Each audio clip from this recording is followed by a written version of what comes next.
क्या आपने कभी सोचा है कि अगर सुरों के बादशाह मोहम्मद रफ़ी रसोई में उतर जाएं, तो क्या होगा? क्या उनकी आवाज़ की मिठास खाने में भी घुल जाएगी या फिर कुछ गड़बड़ हो जाएगी? आज हम लेकर आए हैं रफ़ी साहब की ज़िंदगी का एक ऐसा मज़ेदार और दिल छू लेने वाला किस्सा, जिसमें संगीत भी है, परिवार भी और एक मीठी बिरयानी का अनोखा ट्विस्ट भी। तो चलिए शुरू करते हैं ये खूबसूरत कहानी। बहुत समय पहले की बात है। मुंबई के एक शांत कोने में एक खूबसूरत घर था। वहां रहते थे रफ़ी साहब, जिनकी आवाज में जादू था।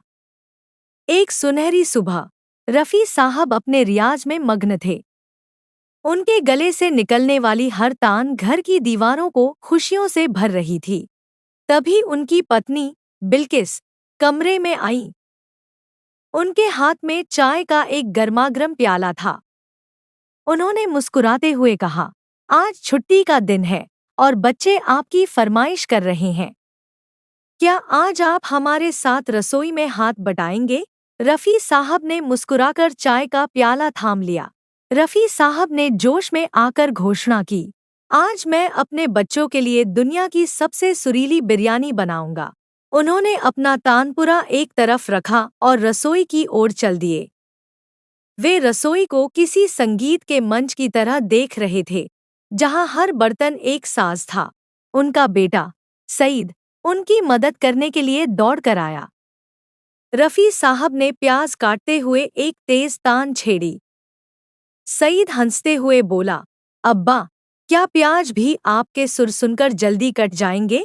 रफ़ी साहब ने जवाब दिया, बेटा, जब प्यार और संगीत साथ मिलते हैं तो खाना खुद ब खुद लाजवाब हो जाता है।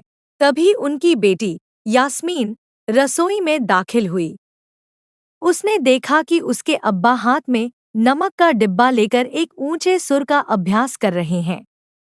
यास्मीन खिलखिलाकर हंसी और बोली, अब्बा, ध्यान रहे, कहीं गाने के चक्कर में नमक की जगह कुछ और न पड़ जाए। लेकिन गाने की धुन में रफ़ी साहब इतने खो गए कि उन्होंने गलती से नमक के बजाय चीनी का डिब्बा उठा लिया।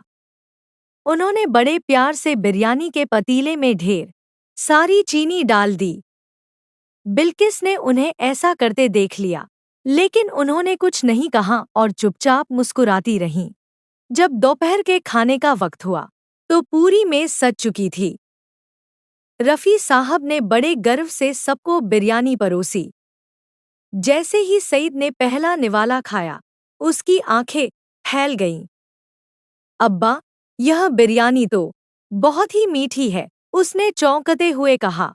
यास्मीन ने भी चखा और वह अपनी हंसी नहीं रोक पाई। अब्बा, आपने तो सचमुच सुरीली बिरयानी बनाई है।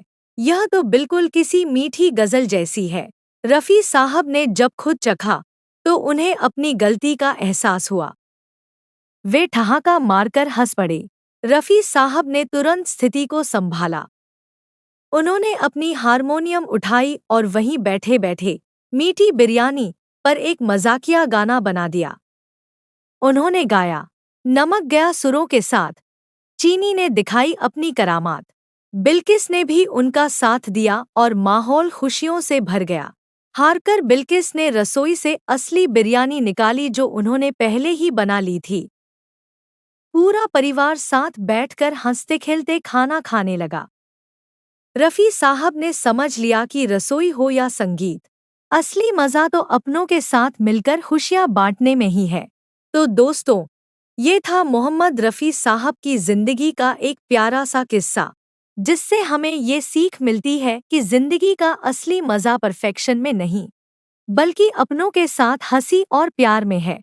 अगर आपको ये कहानी पसंद आई हो, तो वीडियो को लाइक करें, शेयर करें और चैनल को सब्सक्राइब करना बिल्कुल ना भूलें। ऐसी ही और दिल छू लेने वाली कहानियों के लिए जुड़े रहिए हमारे साथ।